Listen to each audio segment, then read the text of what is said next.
ஹரே ராம ராம ராம ஹர ஹரே, ஹரே கிருஷ்ண கிருஷ்ண கிருஷ்ண ஹர ஹரே.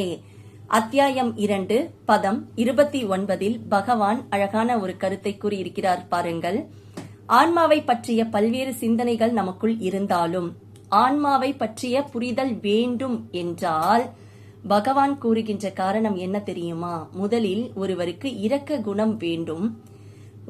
நம்முடைய ஆன்மாவை பற்றி நாம் அறிய வேண்டும் என்றால் முதலில் நமக்குள் இரக்க குணம் என்பது மிக அவசியம் என்று கூறுகிறார். அடுத்தபடியாக என்ன கூறுகிறார் என்றால், நாம் முற்பிறவியிலோ அல்லது இந்த பிறவியிலோ பல்வேறு தியாகங்களை செய்தவராக இருக்க வேண்டும் என்று கூறுகிறார்.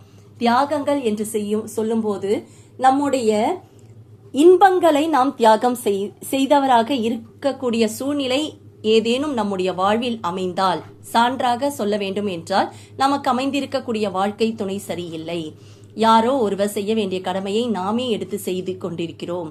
அப்போது எவ்வளவோ துன்பங்களையும் எவ்வளவோ பிரச்சனைகளையும் தான் ஒருவராக சமாளிக்கக்கூடிய நிலை ஒரு பெண்ணுக்கோ அல்லது ஆணுக்கோ ஏற்படுகின்றது என்று வைத்துக் கொள்வோம்.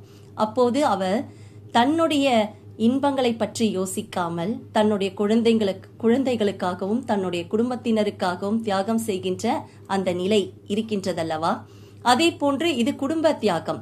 மற்றொன்று சமூக தியாகம். சமூக தியாகம் என்று சொல்லும் போது தான் இருக்கக்கூடிய துறையில் மற்றவர்களுக்கு எவ்வகையில் ஒரு நன்மை செய்ய முடியும் என்று சிந்திக்க வேண்டும் இல்லையா?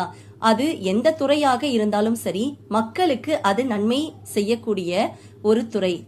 அதில் எந்தவித எதிர்பார்ப்பும் இல்லாமல் எவர் ஒருவர் தியாக மனப்பான்மையோடு செய்கின்றாரோ அவர்களுக்கு மட்டும்தான் ஆன்ம நிலை பற்றிய புரிதல் வரும். அப்போதுதான் பகவத்கீதையில் நான் சொல்லப்பட்ட அனைத்தையும் அவர்களால் புரிந்து கொள்ளவும் முடியும், மற்றவர்களுக்கு எடுத்து கூறவும் முடியும் என்று அழகாக கூறுகிறார். மீண்டும் அடுத்த பதத்தில் சந்திப்போம்.